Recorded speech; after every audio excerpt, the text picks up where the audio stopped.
The marble steps were cold under her stiletto heels, a calculated discomfort she embraced with every measured step toward the arched glass entrance. The evening air was sharp, Manhattan's skyline gleaming behind her like the edge of a blade, and she moved through it with the grace of someone used to standing out and used to paying the price for it. Every camera flash at the entrance caught the confident silhouette of her black evening gown, its lines sharp and unapologetic, mirroring her posture.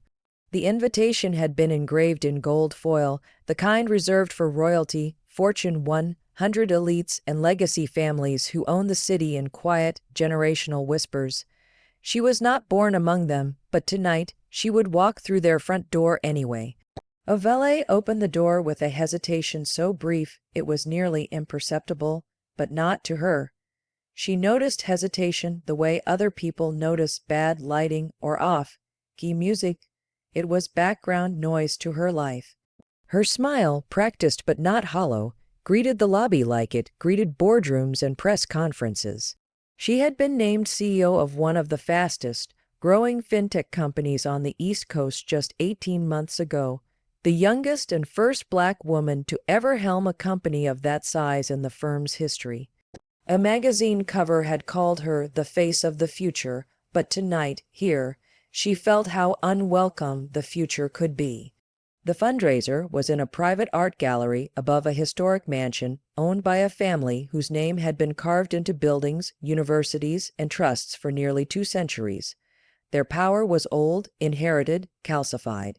Inside, the room smelled like curated wealth, vintage wines, aged mahogany, and confidence dipped in disdain. The first person to greet her was a woman in pearls who mistook her for event staff and asked if she could refresh the champagne tray. There was no apology when the mistake was corrected, just a thin smile and a distracted nod.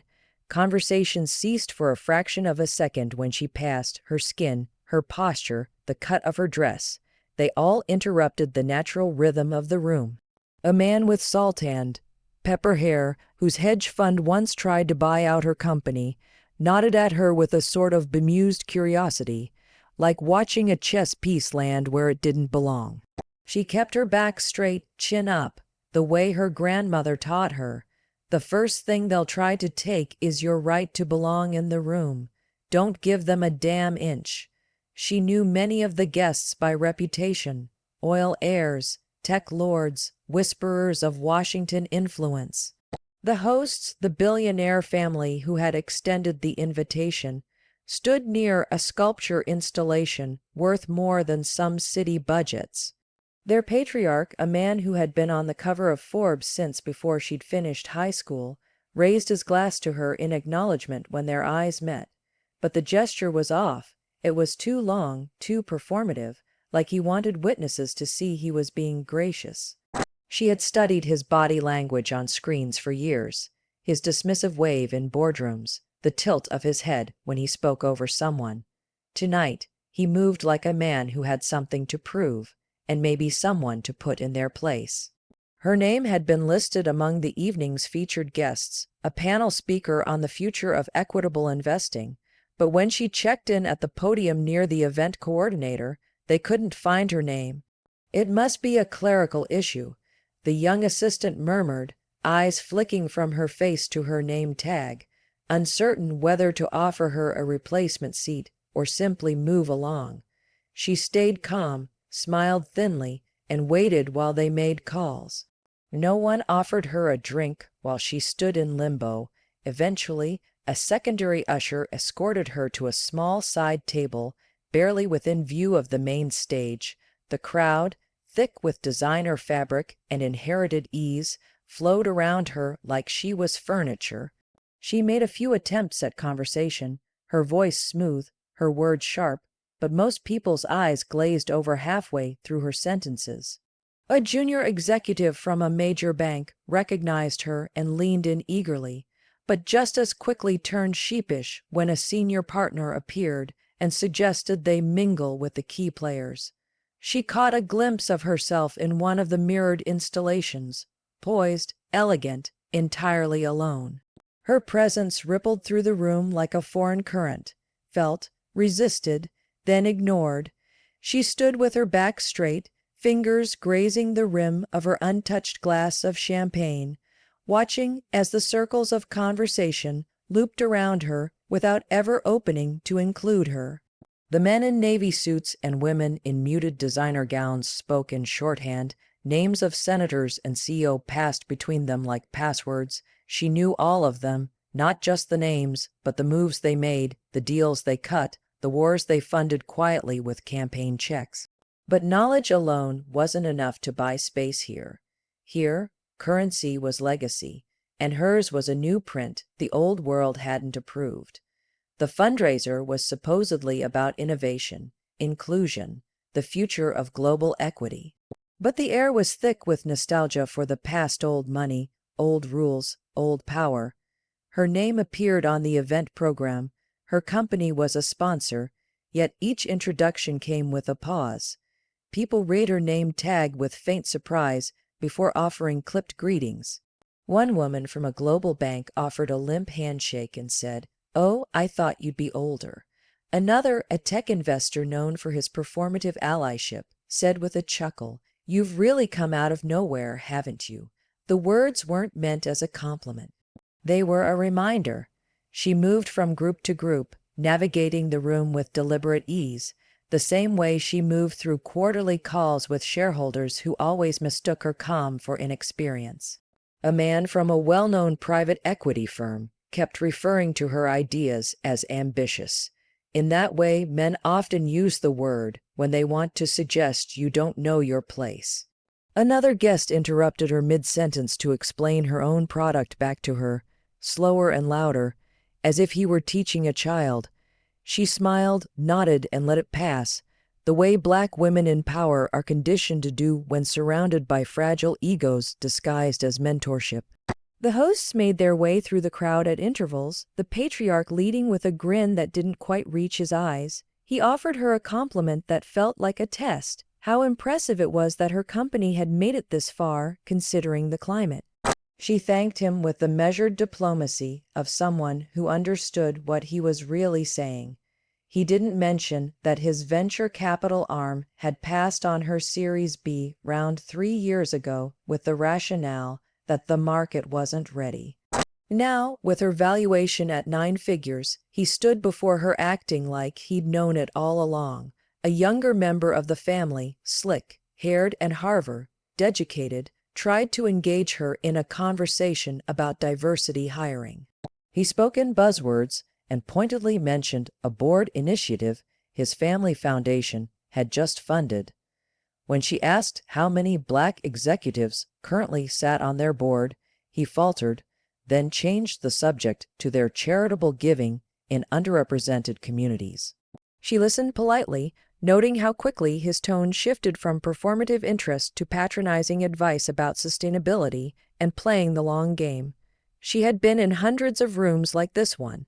She recognized the coded language, the way compliments were used like arrows wrapped in velvet. She watched as other guests were ushered toward the stage, given introductions, handed microphones. Her time slot was approaching, but no one seemed to be preparing her. She checked her phone discreetly, then approached the event coordinator again. This time, the assistant looked away as they told her there had been a shift in programming. No explanation, no apology. Just a vague statement about how schedules at these things were always fluid. When she asked who had made the change, the response was a shrug and an awkward smile.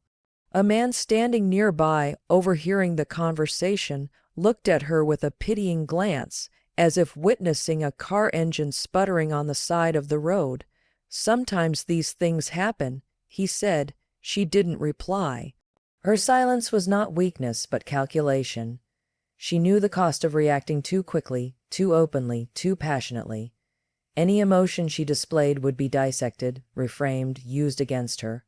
She would be difficult, ungrateful, not a team player. Around her, guests continued to toast, to nod, to sip vintage wine as if the air hadn't just shifted. She stood still, the buzz of whispered conversations circling her like insects, the scent of polished wealth brushing against her skin. The stage now featured a panel with a last-minute substitution, someone whose name carried enough generational weight to override decisions without explanation. She recognized the look on his face as he spoke. It was the same look men gave when they believed they had corrected an imbalance, when they believed the system had worked exactly as it should. The lights dimmed slightly, casting a golden glow over the main hall as the evening's keynote speeches began. The crowd shifted its attention toward the elevated platform at the front of the room, where a row of white linen chairs awaited the evening's carefully selected panelists. She stood at the edge of the audience, still waiting for someone to hand her the schedule update that never came. She had prepared for this moment with the same precision that had carried her through investor pitches, merger negotiations, and late-night war room sessions. Her remarks were written, timed, and sharpened with intention, not just words, but a statement about progress, about barriers broken, about the future they claimed to want so badly in their press releases and mission statements. A staffer finally approached her, carrying a clipboard and a hesitant expression. He spoke softly, avoiding her eyes, telling her there had been a mix-up. One of the original panelists, a family friend of the hosts, had expressed last-minute interest in joining, and there were only so many seats.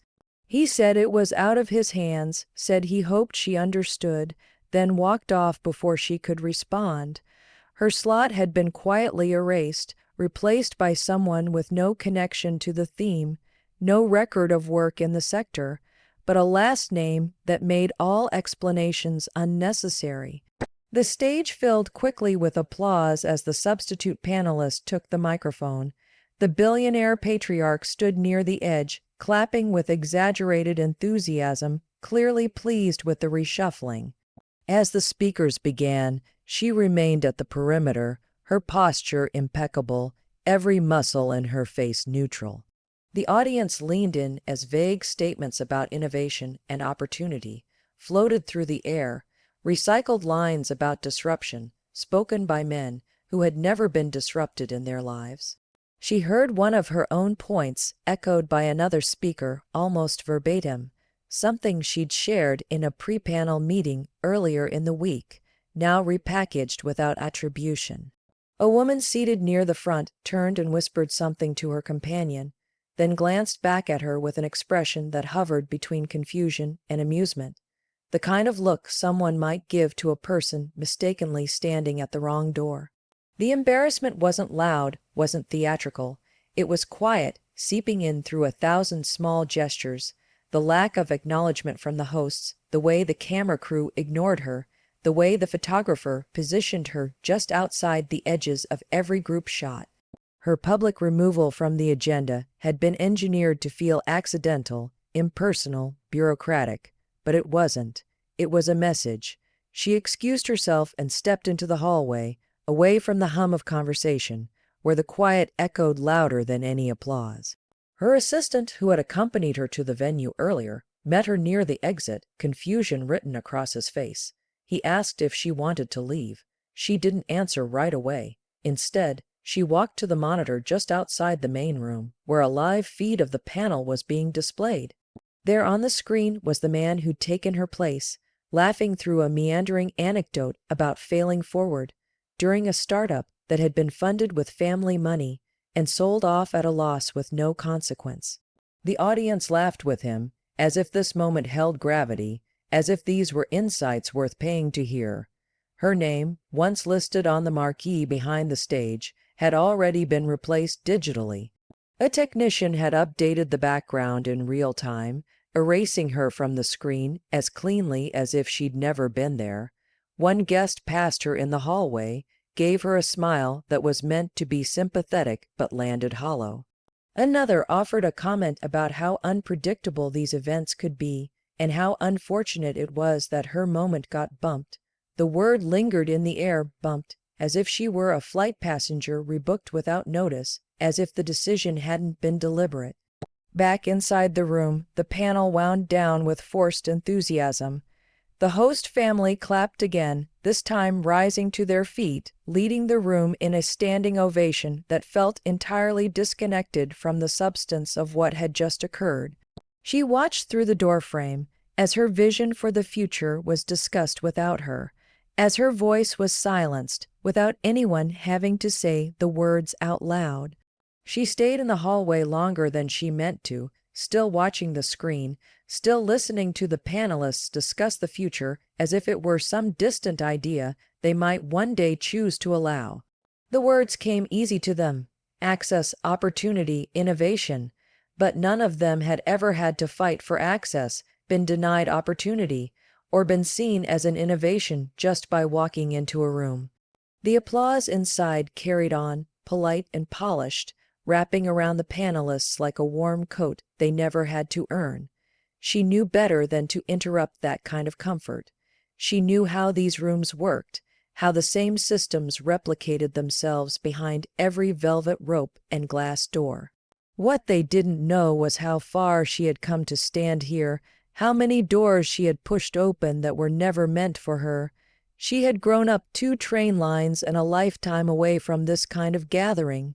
Her earliest understanding of wealth was the way bills were paid late in silence, the way her mother rationed electricity in the winter and made dinner from canned beans and dignity.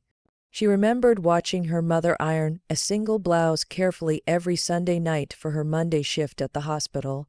That same blouse lasted 5 years. She'd worn it on her first college tour, too. She had gotten into business school with scholarships and a work-study schedule that left little time for sleep but plenty of time for grit. She interned at firms where no one remembered her name but always remembered her face, where she was either mistaken for someone's assistant or ignored altogether. She knew the tightrope walk of being twice as prepared and never once allowed to slip. Her success wasn't sudden. It was built from long nights of code, spreadsheets, rejection emails, and trial meetings that always seemed to favor someone who looked more like the old guard. When she launched her company, she did it without the safety net of legacy. There was no family money, no seed funding from college friends with venture capital ties, just one prototype, a pitch deck, and a refusal to believe that her solution to financial inequality wouldn't matter just because of where she came from. She bootstrapped for months, pitching to rooms filled with people who looked past her, people who used words like risky and unproven, even after she hit her first milestones. When the first investor finally wrote a check, it was a woman, a Latina angel investor who said she saw herself in the business, not just the numbers. Years later, her company was thriving, not because the system opened up, but because she carved space into it. She hired with intention, mentored relentlessly, and spoke publicly about the racism baked into funding gaps and acquisition deals. She said things out loud that others whispered, and that had earned her both accolades and quiet retaliation. Tonight wasn't the first time someone tried to silence her. It was just the most elegant attempt so far. Back inside the fundraiser, her absence had become just another adjustment, easily explained, easily forgotten. She knew how easily people became invisible in rooms like this, knew that power often came down to who controlled the microphone and who they allowed to be quoted in the recaps. But she also knew something more valuable: how to endure humiliation without letting it define her. Her strength wasn't in how she fought, but in how she refused to disappear. They could steal the stage, but not the story. As she turned from the screen, she walked past portraits of the host family hanging in the hallway.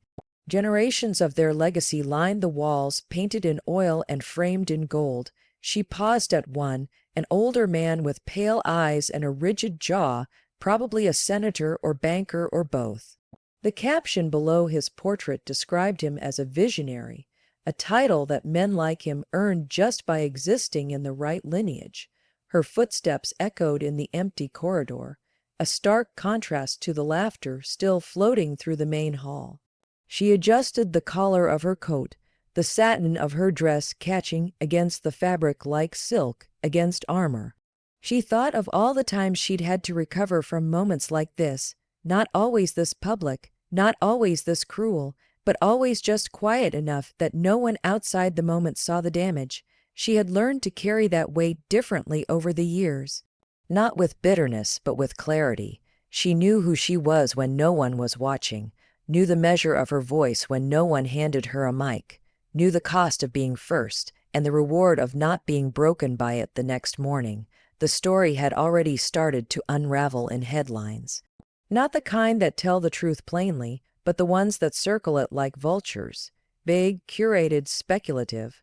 Her name was mentioned in several outlets, usually in the context of her absence from the panel or a sudden change in programming. One business blog phrased it as a notable omission. Another hinted at internal scheduling conflicts. Without naming anyone directly, no one had to say what really happened. Enough people had seen it. Enough people had felt it, and most importantly, enough people had filmed it. Clips from the event began to circulate on social media before the champagne from the afterparty had gone flat. One video showed the updated panel being introduced without her. Another captured her speaking quietly with the staff just outside the stage, her face calm but the tension in her posture unmistakable. Someone had caught a wider shot, the moment the billionaire patriarch had smiled into the crowd while her name was discreetly wiped from the program. It was subtle but clear enough for anyone paying attention. The comments under the video filled quickly. Some accused the organizers of bias, others offered backhanded sympathy, and a few more vocal voices asked the question no one in the room had dared say aloud. Why did a Black woman CEO with a confirmed speaking slot get pushed off the stage without explanation? She hadn't planned to say anything, not at first. That had always been the trap. Speak up and be labeled angry or divisive. Stay silent and let them write the narrative for you. But by mid-afternoon, the speculation had twisted into something worse, doubt. A columnist at a major outlet suggested she may have declined the appearance due to a personal scheduling decision. A TV anchor claimed she had been under the weather. That lie cut deeper than the snub itself. She hadn't lost her voice. They had simply chosen not to hear it. Her team drafted a statement, carefully worded and neutral, the kind of release designed to calm sponsors and placate press. She read it twice before closing her laptop. The language was clean, professional, and entirely dishonest. It danced around the facts, offered polite denials, and suggested a commitment to continued collaboration. But she wasn't interested in salvaging the relationship. Not this time, not after all the times she'd had to edit herself for their comfort. Instead, she opened her phone and recorded a short video, not from a polished set or studio, but from her home office. The lighting was natural, the tone was direct. She spoke clearly, without affectation, and told the truth. She explained how her invitation to speak had been extended months ago, how her team had coordinated with the organizers, how her name had been printed on the program, how, on the night of the event, someone had decided her voice no longer mattered. She didn't speculate on the motives. She didn't name the family. She didn't need to. Anyone who had been paying attention already knew what this was. The video went viral in under an hour. Other women in business began reposting it, adding their own stories of being sidelined, erased, minimized. Black professionals in particular saw themselves in her silence, her poise, her refusal to disappear. By the end of the day, the event organizers released a second statement, this time with more urgency. They called the situation regrettable, blamed an internal miscommunication, and promised to do better. It was vague and defensive, clearly written by legal counsel, but the damage had already spread beyond the spin. Mainstream outlets picked up the story, this time with more clarity. The media narrative began to shift. Her video was played in segments on morning shows. Opinion pieces were written. Analysts debated the optics, the implications, the broader issue of systemic exclusion. She wasn't just a CEO who had been bumped from a panel anymore. She was a mirror, a headline, a symbol, and symbols once ignited don't go out easily, but even as the public conversation grew louder, she remained focused. She had meetings to run, deals to close, employees to lead. Her work didn't stop because someone else had underestimated her. It never had, and while the headlines would eventually move on to the next scandal, the next soundbite, she knew what would remain. The footage, the silence, the moment of erasure caught on camera and broadcast to a world increasingly unwilling to pretend these things were just accidents. She didn't need an apology from the family or an invitation to another stage. What she needed, what she had always needed, was to be seen on her own terms. And now, whether they meant to or not, they had given her exactly that. Not the seat, not the speech, but the undeniable proof that power shifts not through permission, but through presence. Her presence had disrupted the script, forced a reckoning, sparked a response they could no longer contain with decorum and distance. And even as the buzz died down, she knew something permanent had changed.